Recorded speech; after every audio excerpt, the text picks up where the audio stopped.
তবে এই আন্দোলন কেন হচ্ছে আমি এখনো সঠিক সিদ্ধান্তে পৌঁছতে পারি না। এটা কি কোনো আইওয়াস হচ্ছে, বা আমাদের দৃষ্টি ঘোরানোর চেষ্টা চলছে, বা অন্য কিছু হচ্ছে কি না সেটাও খতিয়ে দেখার বিষয় আছে।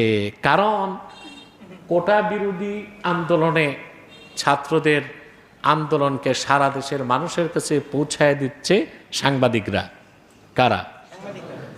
আর এই সব সাংবাদিক, পত্রিকা, ইলেকট্রিক মিডিয়া, নিউজ মিডিয়াগুলো কন্ট্রোল করে তথ্য মন্ত্রণালয়, ঠিক না?